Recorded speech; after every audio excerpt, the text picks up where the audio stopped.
In the ruthless arena of heavyweight boxing, few names have ever carried the weight and intimidation of Mike Tyson. He wasn't merely a champion, he was fear personified.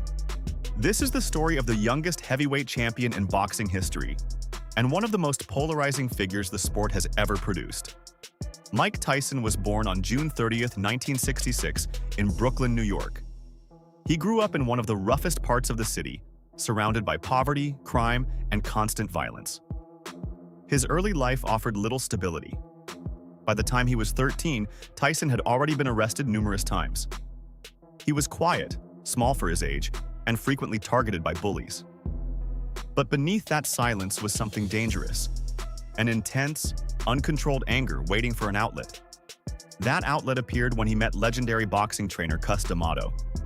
D'Amato didn't just coach Tyson, he took him in, mentored him, and gave him structure. He taught him discipline, focus, and self-belief. Under D'Amato's guidance, Tyson learned the peekaboo style of boxing, a defensive yet explosive system built on head movement, timing, and devastating counters.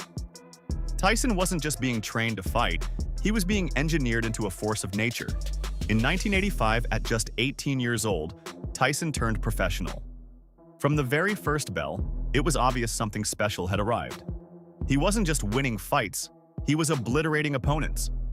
First-round knockouts became routine. His combinations were violent, fast, and precise. Every fight felt like a demolition. Then came November 1986. Tyson faced Trevor Berbick for the WBC heavyweight title. In just 2 rounds, Berbick was overwhelmed and dropped repeatedly. At only 20 years and 4 months old, Mike Tyson became the youngest heavyweight champion in boxing history, a record that still stands today. What followed was dominance. Tyson unified the heavyweight division by defeating champions like James Smith and Tony Tucker. He became undisputed, and for a time, no fighter wanted to step inside the ring with him. Many were defeated mentally before the first punch was even thrown. But greatness comes with pressure. After the death of Cus D'Amato, Tyson lost the one person who had kept him grounded. Without that guidance, his life began to shift. Fame, money, and distractions started creeping in. His personal life became unstable, including a highly public marriage to actress Robin Givens that ended in controversy. Then came February 11, 1990.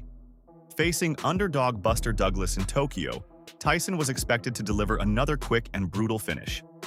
Instead, the world witnessed one of the greatest shocks in sports history. In the 10th round, Douglas knocked Tyson out cold. The invincible champion had been defeated. From there, Tyson's life spiraled further. In 1992, he was convicted and sentenced to prison. He served roughly 3 years, stepping away from the sport at his peak.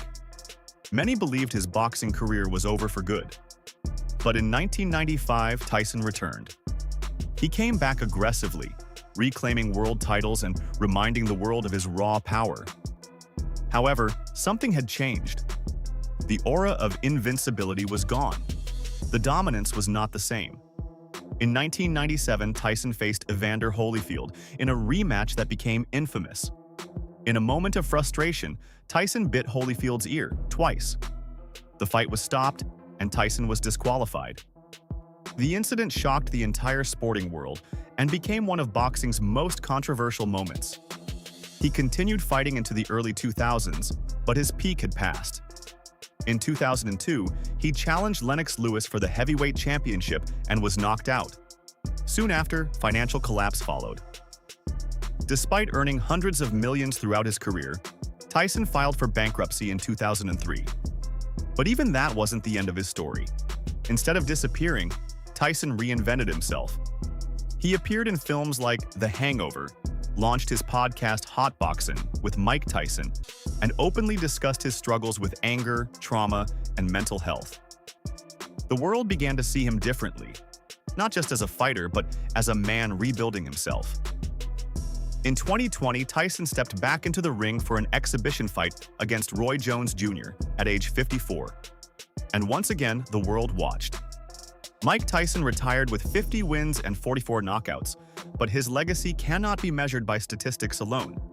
He was the youngest heavyweight champion in history, one of the most feared fighters ever, and a man who lived through extreme highs and devastating lows. His story is not just about boxing. It's about power, chaos, downfall, and redemption. And whether praised or criticized, Mike Tyson remains one of the most unforgettable figures the sport has ever seen.